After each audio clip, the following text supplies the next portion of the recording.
আরে আর বলো না, এই মাঠে এখন ধান কাটা কাজ হচ্ছে না, এখন ধান কাটা কাজ কত মজুরি জানো? ওরে বাপ রে বাপ, 2500 টাকা বিঘে। এক বিঘে ধান কেটে দিলে 2500 টাকা পাওয়া যাবে।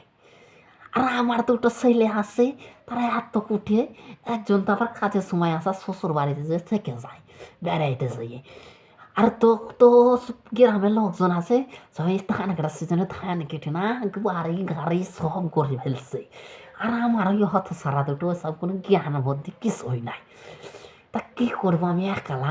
আমি ওই ধান কেটে কেটে আমার পুঙার পেছনটা এবারে বাঁদরের মতো কালো হয়ে গেছে, আমি আর কিছু করতে পারছি না। তাই ওই ছেলেগুলোকে বাড়ি আসার জন্য বলছি, তাদের কোনো বাড়ি আসার খোঁজ খবর নেই। তাইলে আমার কি আর ভালো লাগে? তোমরাই বলো। তাই ধান কাটার সিজনটা কি 12 মাস থাকবে? থাকবে? তা ওদেরকে বাড়ি আসতে হবে না? ধানটা কাটবো সবাই মিলে। যদি 3জন মিলে ধান কাটি, তার মানে দেখো তো হিসাব করে কত হবে। মিনিমাম মাসে, মিনিমাম দিনে নাই হয় 2000 টাকা তো থাকবে। হ্যাঁ, থাকবে তো? তাহলে সেখানে তো জ্ঞান বুদ্ধি করতে হবে। ওটা বড় হয়েছে, ওটা তো আর ছোটো নেই যে বাপের হোটেলে খাবে বসে বসে। আমি একা মানুষ কত করবো? ওদেরকে তো করতে হবে। আর ওরা যদি না করে, তাহলে আমি একা খেটে খেটে কি বুড়ো হয়ে যাবো? এমনি তো আমার শরীরে কি দশা খারাপ হয়ে গেছে। ওর মাটাকে এত বলি যে কিছু ছেলেগুলোকে বুঝা। সে মেয়ে ছেলে যদি না বোঝায়, আমার কথা শুনবে? আমার কথা শুনে না গো, একদম শুনে না। আমি এতবার করে কহিলেও শ্বশুর বাড়ি যাওয়ার লেগে খালি একটা মোটর সাইকেল পেয়েছে, করে পুঁ করে তার দিচ্ছে, কুকুর চলে যাচ্ছে। আরে বাপের এদিকে পকেট থেকে পেট্রোলের টাকা নিয়ে নিয়ে পকেট ফাঁকা করে দিয়েছে। পকেট ফাঁকা করে দিয়েছে বলে আমি আজকে লুঙ্গি পরে আসছি। এই তো কথা, একটা লুঙ্গি, আমার লুঙ্গি, লুঙ্গিতে কি টাকা ভরা থাকে? তাহলে সেগুলো তো তুমি বুঝতে হবে। আমাকে এক্ষুনি ভাতটা খেয়ে না কেমন সে ঘুরছে ওই ছোড়াদের জন্যে পেট্রোলের টাকার লেগে ধান কাটতে হয়। বাড়ি গাড়ি আর জীবন আমার হবে না, আর আমি কোনোদিন করতেও পারবো না। কী করে করবো একা মানুষ?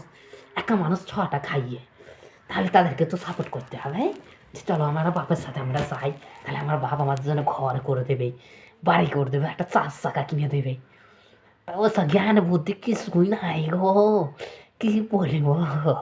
বল আর কিছু নাই। মানুষকে বললে সবাই আমার হাসবে, নাকি বলে যে তোমার দুটো ছেলে, এই যুগে যা দুটো ছেলে আছে তার কি অভাব আছে? বলতে গেলে ওই কইবে। তাহলে সবাইকে তো আসতে হবে। আর সব ছেলে এটা লোক দেখে না যে ছেলেরা সব ভালো হয় না। আবার যার একটা ছেলে আছে, সে আবার যেন পাহাড় তুলে ফেলে দেয়। বাপের পন্দে পন্দে ছাগলের ছাইয়ের মতো এইরকম করতে চলে। বাপ যেটা বলে সেটাই করে, সেটাই খায়।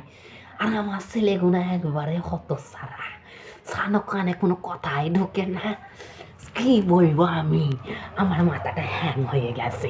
আজ থেকে আমিও প্রতিজ্ঞা করেছি, ওর মাকে বলেছি ওরা যদি করে ভালো, নাইলে আমাদের বুড়ো বুড়ি দুটো আলাদা করে ভাত রাঁধবি, আমি খাবো। আমি বুড়ো বয়সে কত করবো, আমি করি করি মাথাটা আমার পুরো চুলোগুলো পাকা গেছে। তাহলে তাদেরকে একটু ভাবনা চিন্তা করা দরকার যে না, আমার বাপটার বয়স হয়েছে, দেখো আমার কি বয়স হয়নি। তাহলে আমি কথা ঠিক মতন বলতে পারি না গুছিয়ে। আর আমার ছেলেগুলো এত করে শিক্ষা, ওদেরকে খেটে খুঁটে এত পড়ালেখা শিখেছি, ওই পাস বিয়ে পাস করিয়ে দিয়েছি। কিন্তু এখন ছেলেদের বিয়ে দিয়েছি, একটারও তো বিয়ে দিয়ে দিয়েছি, তারপরেও কোনো কাজ নাই। তাহলে কী করব? আমি গরিব মানুষ, আমাকে তো খেটে খেতে হবে। তাহলে ওদেরকে বুঝতে হবে না? বুঝতে হবে না? কতবার বলবো?